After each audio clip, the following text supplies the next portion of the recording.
I'm so mad. Sometimes your girl just wants to read a Breeding King fic. There is assassination. There are assassination. Wow. It's gonna be a delicious 5-course trash meal. Hey guys, welcome back to my channel. My name's Kate if you're new. We're gonna be doing the get to know my reading taste tag. I have been on YouTube for over 10 years now, and I know that the booktube landscape has kind of changed, and the type of videos that are kind of popular these days have changed, but I miss old school tags. I used to do these all the time, and I am officially on summer break from my public school job, and so I am trying to get more videos out. I have some other projects that are kind of in the pipeline that are going to take a little bit longer to complete, but in the meantime, I thought I would do a quick, fun, old school nostalgic tag video. This tag was created by Sam and Mari. I forget exactly their channel titles, but I will put their original videos down below. I know that the original video for this went up, I think, around 3 months ago. So I am far behind the times on this one, but I still just wanted to do it. So I'm here now. The first question of this tag is, how do you rate books? Do you use a star rating? And if you don't, what do you use? I do use a star rating. I do use half stars. I do not use quarter stars. One, because my spreadsheet doesn't have an easy way to do that. And two, because if you're going to use quarter stars, just make it a 10-point system. I do tend to rate them kind of a combination of objective quality and subjective emotional investment. So a 1-star book is a book that was both bad and I hated, and usually are ones that I only finish because they fulfill some kind of reading challenge. So unless I'm doing some kind of assignment with them, I will just not finish them. A 2-star book is, there was something kind of redeemable about it there, but overall it was just really bad. So maybe the plot was okay, but it was just super not for me. Or, maybe it was mostly really bad, but I found a thing that I kind of liked about it. But it's a book that I finished voluntarily, even if I ended up not liking it. Sometimes that's also books that were mostly good and then the ending is ruined. That can knock it down to a 2-star for me. A 3-star is a book that is kind of forgettable and fine. A book that I read through easily and that's not really going to stick. A 4-star book is something that I really, really enjoyed, and there's just something missing for it to be a 5-star. So sometimes that means the quality of the writing. Sometimes it means just something didn't quite hit emotionally for me. 4-star is usually I really, really liked it, but maybe have some caveats or just something didn't quite work. A 5 out of 5 stars is pretty, in terms of objective quality, honestly, a 4-star and a 5-star are usually pretty equal. A 5-star is usually just that it hit emotionally for me. Something about, it wasn't just good, it was good and made me feel things in my cold, dead heart. You know what I mean? So the second question is, how do you approach reviewing books? Are you analytical versus emotional? Are you casual versus more structured? So at the moment, I would consider my review style very emotional and very casual. I usually will briefly discuss the premise, and then I usually kind of go into more what it did for me, like the characters that I really liked or emotional arcs that I felt worked really well. I do want to get a little more structured in my reviews, though. In my fantasy reviews, I don't think I really spend a whole lot of time talking about the world building or the magic system, and I do find those things really interesting. It's just often by the time I get to the video, I'm more concerned with the things that made me feel things. But yeah, I would like to move also a little bit more into the why of why some books work for me and why some don't. I think I kind of gloss over that a little bit right now. Okay, the third question is, what are books that made you a reader? I was one of those neurodivergent girlies that just dived into books as escapism as soon as I knew how to read and never really stopped. So there are quite a few things that I could answer to this. When I was very young, I would say Jeremy Thatcher Dragon Hatcher. Actually, I might have some of these. We are currently kind of trying to sell our house, and so a bunch of my books got packed away. I can't currently put my hands on my copy of Jeremy Thatcher Dragon Hatcher. That was one of my big, first urban fantasy books that I fell in love with. The kid stumbles into a magic shop and purchases a dragon egg that he then has to raise this dragon that is invisible to everyone but him. I loved it very much. Also, Spirit Horse is one that I was obsessed with. It's about a Native American boy, but it's written by a white guy, so I wouldn't necessarily recommend it now, but when I was a kid, I was absolutely a horse girl. Bunnicula, which is about a little vampire bunny that drains the juices out of vegetables. Those were kind of my like really early first chapter books. Then kind of when I started getting into more chapter book series, I was big into the Animorphs. I kind of started, the only fad I've ever started was I got my entire 4th grade class into the Animorphs books. I was also really into the Thoroughbred series because, again, horse girl extraordinaire, except I wasn't in the country, so I wasn't able to have a horse. So I just read all the horse books that I could get my hands on. And then when I got into middle school, Tamora Pierce was absolutely a huge one for me. High school, I would say like Lynn Llewellyn's Night Runner series, Alan Kushner's Swords Point were big influences on me in high school and like kind of early college. There's actually a second tag video that I am interested in doing, which is the like my reading lore tag, like my kind of reading history. It was done by Carrie Can Reads, I believe. If you're interested in more about my kind of lore and reading lore, what I read growing up, that will be upcoming. There have been lots of books that have influenced my reading and that have kind of made me the reader I am now, but I just can't really pick like a book that made me a reader. Number 4 is, do you have a genre niche? I mean, clearly, vast majority is fantasy. I would say 90% of what I read in a given year is fantasy. I do some sci-fi, just queer stuff can make my genres like vary more widely, like reading more pure romance stuff, or, I've read just kind of like literary fiction that was queer. So that can kind of get me to cross genres. I read almost no literary fiction and almost no nonfiction.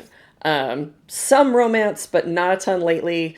Particularly, I will read queer romance, but I kind of burned out on some of the big authors, and I haven't really gotten back into them lately. So yeah, that hasn't been a thing lately, but in previous years, I've done a lot of like queer romance. Yeah, at the moment, very heavily fantasy. I've been doing a lot of series reading and also a lot of Chinese Danmei reading, which I guess is kind of its own subgenre. I do read a lot of the translated web novels, the Chinese Danmei, because again, fantasy and queer shit. It's my jam.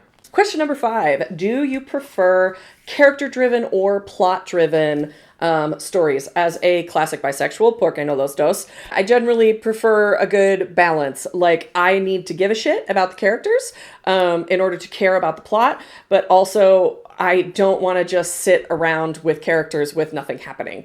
There are some exceptions to this. For instance, The Night Circus is extremely vibes heavy, almost no plot. Also, romance, generally speaking, doesn't tend to have a lot of plot happen. I want there to be just enough plot to give it stakes and to not have the third act breakup be just stupid miscommunication. Like, I want there to be an actual plot reason if you're going to do a third act breakup. So again, I like a little bit of mix, but I do need to give a shit about the characters to care about what's happening, but I also want there to be something happening. Number 6 is a book you love so much that you don't care if others like it. So even if other people are haters, you feel like you love it enough for everybody. I was kind of struggling as to like what fit under this category versus a later question about like what's in your trash pile of like, I don't care if you think this is trash. To me, it is a delicious full course meal. This one is like, you truly think that it's good, but also you don't mind that other people don't like it. I think for me, this is probably Tamora Pierce, because I can look at her books and acknowledge that some of them have not aged well. Particularly, she's a white lady, and sometimes she wrote about brown races in her fantasy, and maybe some of her portrayals weren't fantastic. So, like, I acknowledge that that is the truth. I also acknowledge that she was instrumental for me, like in so many gender ways as a kid in retrospect. Like for me, it was so critical that when I was coming into myself, there were fantasy stories about girls who were strong in different ways. Like each one of her heroines is a very different type of strong female character. And that was something that was super important to me.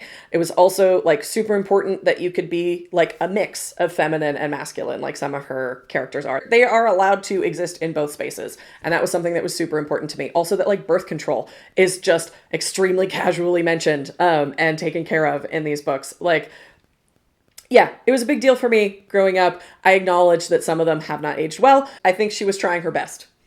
I would also maybe kind of put Rick Riordan in this category of like young adult authors who are white and trying their best, and they don't always get it perfect, but I really do believe that they're trying their hardest. Okay, the next one is a book that you love so much that if someone doesn't like it, this is like a big sign that your reading tastes are just not gonna align. Sarah Rees Brennan is one of my absolute favorite authors, and unfortunately, I have multiple authors like this. She keeps getting hit with the curse of the bad covers. So her first series had just god-awful covers. It was the Demon's Lexicon series. This is the first book. I know, it's bad. Then they redesigned it, and they made it even worse. So it's because this is the style now. And then this is the third one. The covers are so bad. The story is so great. The only YA book of hers that ever got really any traction was in Other Lands. I genuinely think it's because this one actually has a halfway decent cover. One of the reasons that I feel like Sarah Rees Brennan is if you don't like her, we don't have the same kind of taste, is that she is so funny. And if you don't find her funny, not only are we not going to agree kind of on book taste, but we probably just also don't get each other's humor. I feel like she has really smart things to say about like perception and how you can kind of weaponize your like people's perceptions of you. I just really love her writing style, and she also writes really fun, imaginative stories that can even take me by surprise, which is hard to do because I've been reading since I knew how. The only one that I haven't read of hers yet is Long Live Evil, which is a transmigration story, which feels very in line with all the Danmei that I've been reading, about a character who transmigrates into her favorite novel as one of the villains. And so she is now going to try to change the plot to suit her. And I love that for her. I haven't read it yet because I'm kind of waiting to see when book 2 comes out, but I love Sarah Rees Brennan's work. I know I'm going to love this one. I was also thinking about putting a Maggie Stiefvater on here. And originally I thought the Raven Boys, but then I was like, no, you know what? If you don't like the Raven Boys, I don't agree, but I can maybe kind of see it. So the one that I would actually include is the Scorpio Races. If you don't like the Scorpio Races, our tastes are just not going to align. You clearly aren't into horses, which doesn't fly with me. You're clearly not into just, the love of that island that seeps into the story. I spent a little bit of time living on a very small island that was kind of off the coast of the bay. And so it was connected to the greater Bay Area. But even so, like, living on an island is special. And there's just such love for that place in that book. I fell in love with the magic of it. I fell in love with the island of it. If you don't get it, we might not agree. And for an adult fantasy, I was trying to think of something that would kind of encapsulate my love of like court intrigue and politics. And so I went with The Goblin Emperor by Catherine Addison. If you don't like The Goblin Emperor, our tastes might not align. I love this kind of shit. There is a murder mystery. There is political intrigue. There are assassination attempts. There is just a like sweet, soft cinnamon roll of a main character who gets thrust into the shark pool of an imperial court and has to figure stuff out real fast. I love this book.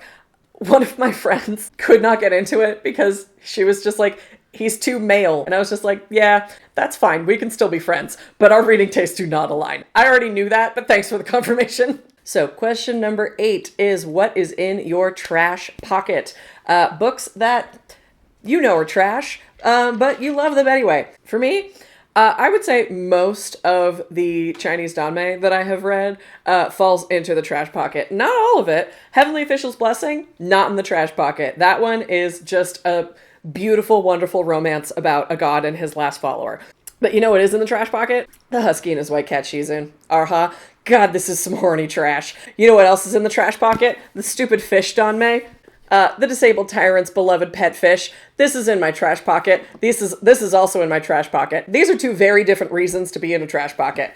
This one is in a trash pocket because it is a master-student relationship. The student is absolutely the aggressor. It goes into some non-con stuff. There's past lives and evil tyrants and all kinds of stuff going on. This is a trash pocket book. I love it so goddamn much, and it finishes in like a month, and I am just on tenterhooks waiting to see how bad this trash pile goes. I am excited. It's going to be a delicious 5-course trash meal. The Disabled Tyrant's Beloved Pet Fish is a transmigration novel in which a person from our world, a dumb twink, transmigrates into the body of a fish. And he gets rescued by the prince, who ends up becoming his love interest. Yes, he is a fish. Yes, he does get, like, the ability to turn into a human back pretty quickly. He's still a fucking fish. This series is so stupid and cute. It feels very self-aware. Like, I think it knows that it's stupid, but this is absolutely also absolute trash pile. All right, number 9 is deal breakers in books. So things that are instant turnoffs. There are not a ton, I'm gonna be honest. If it is done well, I am able to handle most things. One of the only things that really gets me is animal death, especially pointless animal death. I stopped reading Game of Thrones when one of the dogs died. And yeah, pointless animal death can absolutely turn me off a story faster than anything else. Pointless violence, not great. Infidelity, not great. But honestly, even things like surprise pregnancy tropes, I feel like if they're done well, I can enjoy them. Although, I will just say, surprise pregnancy is kind of its own thing that I probably wouldn't really like. Sometimes your girl just wants to read a breeding kink fic. All right, so question number 10 is a strong opinion about a book that was released this year. The only books that I have read that were released this year were Sunrise on the Reaping and the book that I'm about to talk about. Sunrise on the Reaping, I don't have a ton of strong opinions about. I liked it. I thought it had really smart things to say about propaganda, and like crafting the narrative that were particularly relevant in today's climate, but I don't have any like hot takes about it. The one that I have a strong opinion about is The Tomb of Dragons by Catherine Addison. So in my mid-year check-in video from, I think, 2003, because I think that was when Grief of Stones was released, I was talking about how this series, the Cemeteries of Amalo, which is like the follow-up sequel trilogy to The Goblin Emperor following a different main character. I was saying that it was one of the best series that I'd read in this year, and it was also one of my biggest disappointments of the year, and that I would retract the biggest disappointment label if Catherine Addison would just fucking let her gays be happy and kiss.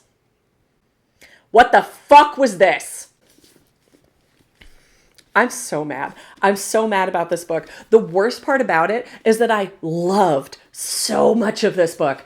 But she decided that rather than having I'm going to call him widowed. He was never officially married, but he's essentially widowed. Our widowed queer, I want to call him like peace officer. He's a witness for the dead, which means that his job is to like gather information about people that have passed at the behest of usually a family member. So the cases can vary from like murder to like who did he actually mean to leave his estate to we were trying to find the secret scone recipe.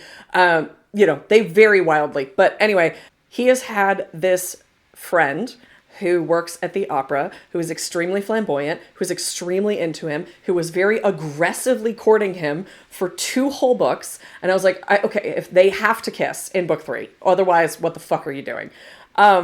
Instead, in book 3, I know this is a spoiler, I don't care. They have a little sit-down chat where his bestest buddy in the whole wide world is like, hey man, I love you, but no homo.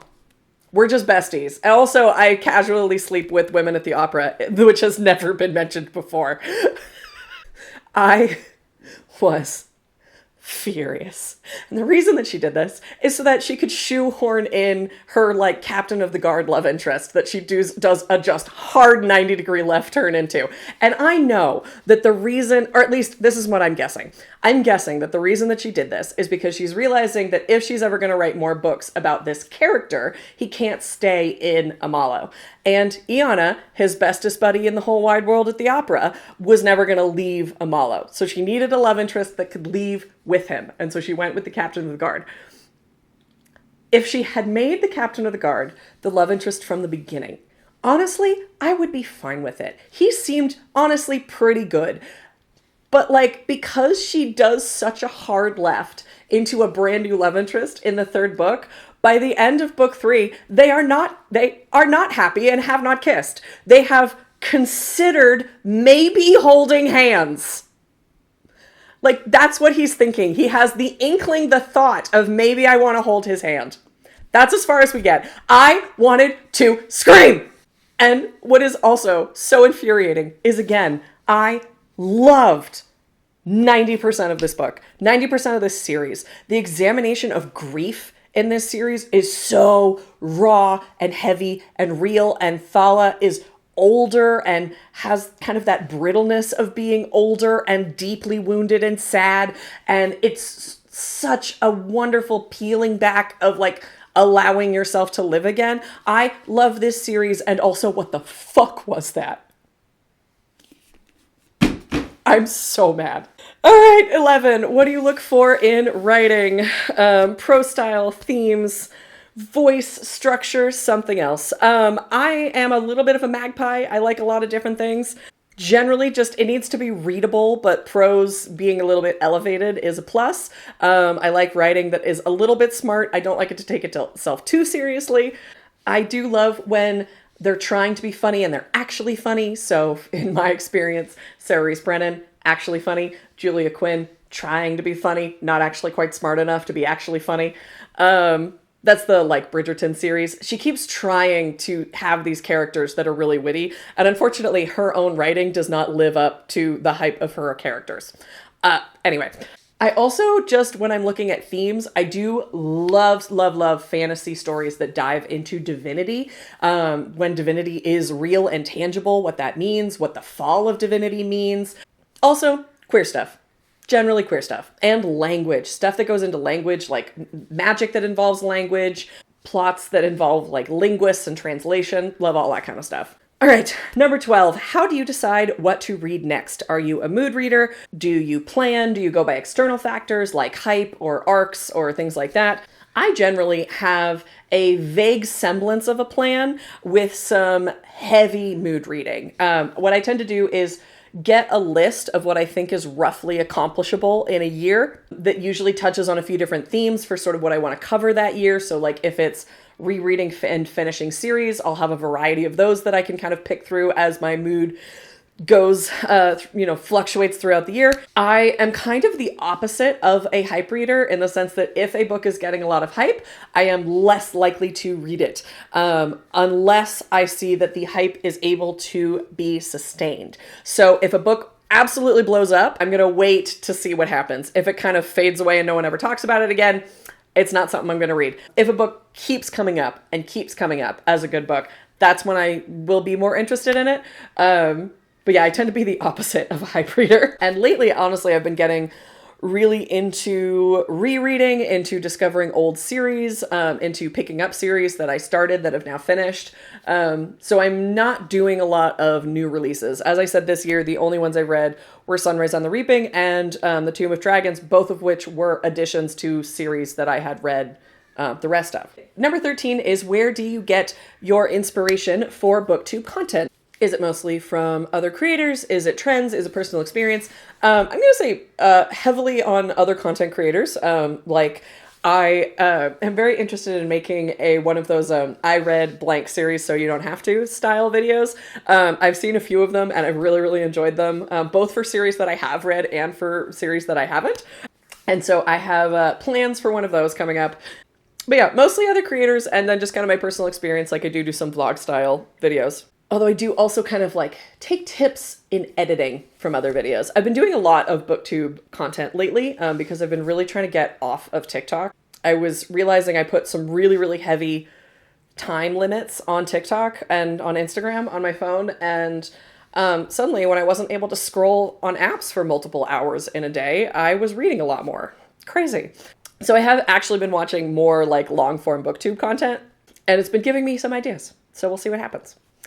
Number 14, if you could make any book go viral right now, what would it be? I have been banging on the door of Sarah Reese Brennan trying to get hype for her books for years. I feel like I have been talking about her on my channel for years.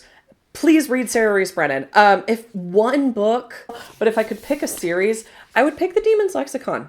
Not enough people read these. And I understand why, because the covers are genuinely terrible. But the series is so good. If I could make that happen, wave a magic wand and have a series go viral, I would use it to overcome the curse of the bad covers and make Demon's Lexicon go viral like it should have when it first came out. All right. Question 15, last question on here. What are some booktubers that have similar taste to you? I honestly am not totally sure. I have struggled to find really any channel that has we've fully matched on most things. I've managed to find people that are somewhat similar. So I would say Sam, I'm forgetting people's full titles, but Sam, Carrie, if Carrie can reads, although she reads a lot more literary fiction than I do. Courtney, again, I am forgetting channel names. I'll put their information down below. Those are the people that I've been watching most recently. People who I would say, I don't think we agree 100%. I don't know that it's really possible to agree 100%, but we agree a lot. All right, everybody, that is the end of this tag. I hope you guys have enjoyed it. Please let me know anything that you're reading lately, or if you also did this video, let me know and I will go check it out. And hopefully, we'll see how this summer goes. I will see you soon with another video. Have a great day, guys. Bye.